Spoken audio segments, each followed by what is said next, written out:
Votre boucherie du bœuf tricolore a ouvert ses portes à Bettencourt-la-Ferrée et vous accueille du lundi au dimanche. De la viande 100% locale vous attend. Rendez-vous 3 route de Bar-le-Duc à Bettencourt-la-Ferrée.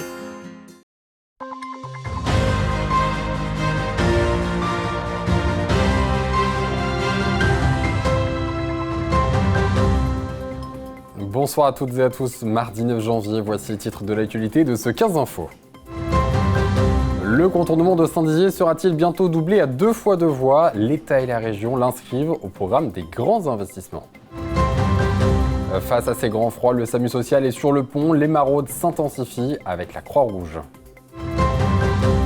La périphérie de la place des Arts à Chaumont continue sa mutation, l'îlot Michelet sera bientôt réhabilité.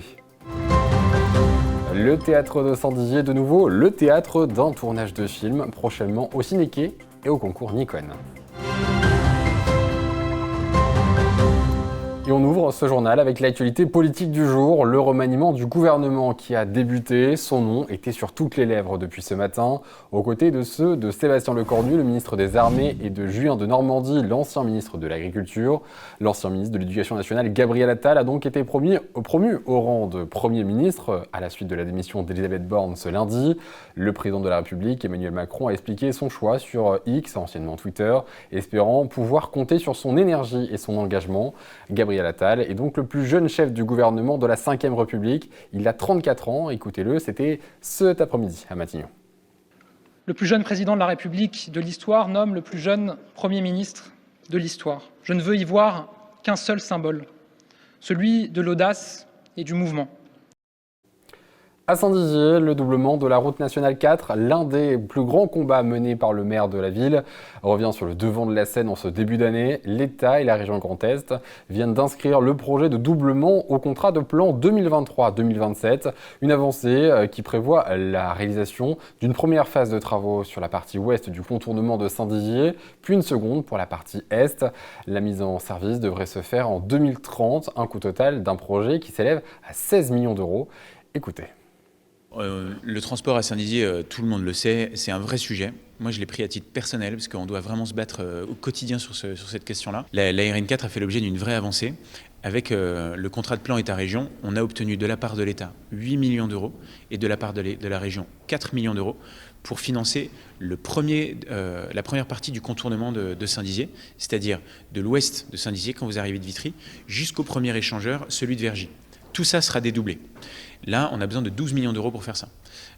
En disant 4 et 8, je vous dis qu'il y en a 12, et il en manque encore 2 pour finaliser des études pour la deuxième partie du contournement de Saint-Dizier, c'est-à-dire jusqu'au viaduc de Marnaval. L'idée est de ne pas demander le viaduc dans un premier temps, parce que c'est un chantier qui est considérable, et moi je ne veux pas qu'on dise « Ah non, le contournement de Saint-Dizier c'est trop compliqué parce qu'il y a le viaduc de Marnaval ».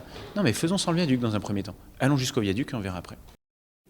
Nous le disions hier, la préfecture de la Haute-Marne a déclenché le plan d'urgence hivernale ce lundi. Il se décline en 3 niveaux de vigilance et pour le moment, le département se situe dans la tranche grand froid. Pour rappel, les températures varient entre -5 et -10 degrés. Dans ce contexte, la préfète de la Haute-Marne, Régine Pam, a suivi une maraude sociale hier soir. C'était à Saint-Dizier, un reportage de Clémentine Coppola.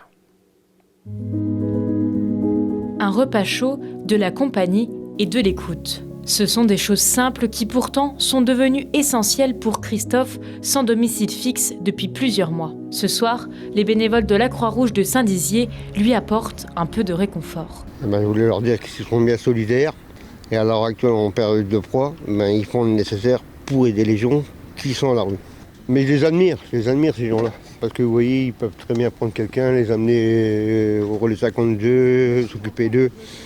Ils font tout. Cette semaine, les maraudes s'intensifient en raison du plan urgence hivernale déclenché ce lundi par la préfecture. Il se décline en 3 niveaux de vigilance et pour le moment, la Haute-Marne se situe dans la tranche grand froid. Pour rappel, les températures varient entre -5 et -10 degrés. Les bénévoles de la Croix-Rouge vont donc sillonner les rues de Saint-Dizier tous les soirs pour repérer et orienter les personnes sans abri vers des hébergements d'urgence ou simplement pour leur donner des produits de première nécessité. Pour l'instant, il y a 3 personnes qui sont à la rue, qui sont identifiées. À partir du moment où on est dans des températures extrêmement basses, il faut faire une présence tous les soirs parce que des gens peuvent être en difficulté, avoir besoin de couverture, de boissons chaudes. Donc c'est une maraude qui est qui est donc augmenté de telle manière qu'on puisse faire un suivi des gens qui sont à la rue. Hier soir, la préfète de la Haute-Marne était présente pour rencontrer les bénévoles et les 3 bénéficiaires de Saint-Dizier, l'occasion de dresser un bilan de la situation sur le département. Je n'ai pas de chiffres très précis, ils ne sont pas si nombreux que cela. Sur les places d'hébergement d'urgence dont on dispose sur l'ensemble du département, ce qui représente environ 150 places, il nous reste une 50aine de places disponibles pour pouvoir accueillir ces personnes. Aujourd'hui, nous n'avons pas connaissance de personnes SDF qui sont identifiées en nombre sur le département, mais ce qui ne veut pas dire qu'effectivement, il n'y aurait pas de situation qui ne serait pas connue pour l'instant. Le plan d'urgence hivernal restera en vigueur jusqu'à la fin de la semaine et la Croix-Rouge assurera des maraudes tous les soirs de 20h à 22h. En octobre 2018, la ville de Chaumont s'engageait dans le dispositif national Action Cœur de Ville qui vise à renforcer l'attractivité des centres-villes en encourageant la rénovation. Dans le cadre de ce programme, plusieurs projets ont vu le jour, parmi eux la réhabilitation de l'îlot Michelet, un ensemble de bâtiments de caractère qui témoignent de l'histoire de la ville. Loïs Large.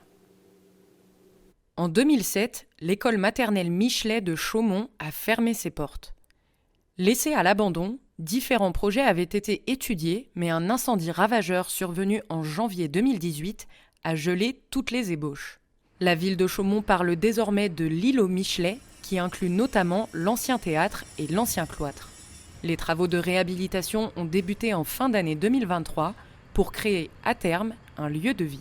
Cet îlot Michelet, il est amené à devenir un îlot tertiaire à l'étage, c'est-à-dire recevoir des services.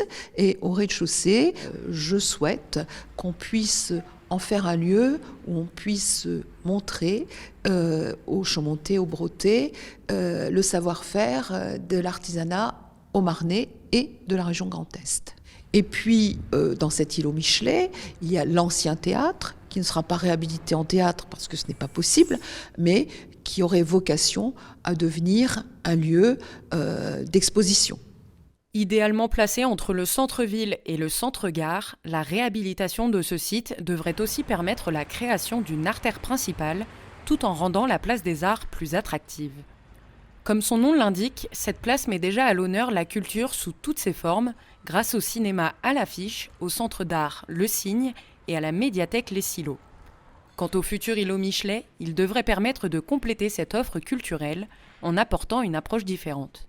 L'idée de Michelet, c'est peut-être d'être davantage dans une déclinaison concrète, opérationnelle, avec peut-être des artisans qui travaillent le graphisme. Parce que le graphisme, c'est large, hein. Ça peut être aussi l'impression de papier peint, ça peut être des conceptions de toutes sortes. Donc c'est vrai qu'on aimerait qu'il y ait aussi ce pas de côté. Ce ne sera pas forcément la seule vocation de Michelet, mais en tout cas, l'art y aura une place importante. Que ce soit par le biais, on va dire, de manière plus générale même des arts typographiques ou du graphisme, comme par l'utilisation multifonctionnelle à long terme de ce qui est actuellement l'ancien théâtre. La réhabilitation de cet espace s'organise en 2 tranches. Dans un premier temps, les travaux concernent la structure et le premier étage et devraient s'achever à la fin de l'année 2024. Par la suite, il sera question du rez-de-chaussée et de l'ancien théâtre pour une fin espérée en 2026 ou 2027. Au théâtre de Saint-Dizier cette fois, il était depuis ce week-end un lieu de tournage de film, un court-métrage dont le réalisateur d'origine braguarde a fait le choix de travailler avec des figurants locaux. Pour cela, Julien Carré, Clémentine Coppola et Clément Macot y étaient. Et action! Le théâtre de Saint-Dizier s'enfume. À l'occasion d'un tournage de film, l'établissement accueille une équipe de 16 personnes venues réaliser un court-métrage, Le bruit des nuages. L'histoire tourne autour du feu et sera présentée au Nikon Film Festival. Alors le point de départ, c'est le Nikon Film Festival, du coup, qui a lieu tous les ans et qui mobilise plein de cinéastes amateurs et professionnels, semi-professionnels. L'idée de penser au théâtre municipal de Saint-Dizier parce que c'est le plus beau théâtre que je connaissais. L'histoire raconte une scène de théâtre jouée.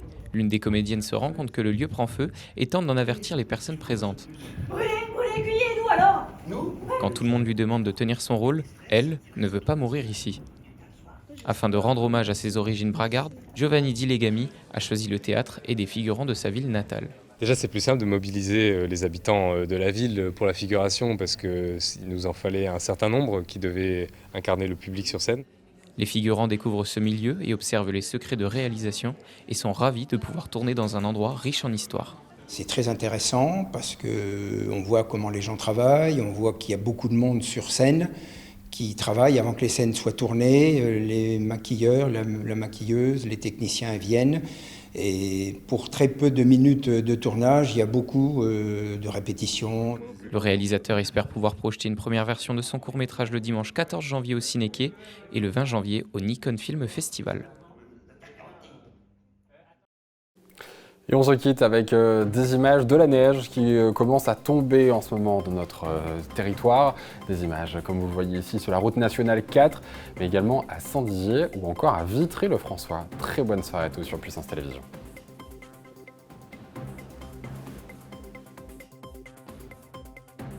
Toute l'actualité en continu à retrouver sur notre site internet et notre application mobile. Retrouvez-nous sur le canal 373 de la TV d'Orange et sur le canal 953 des offres Freebox.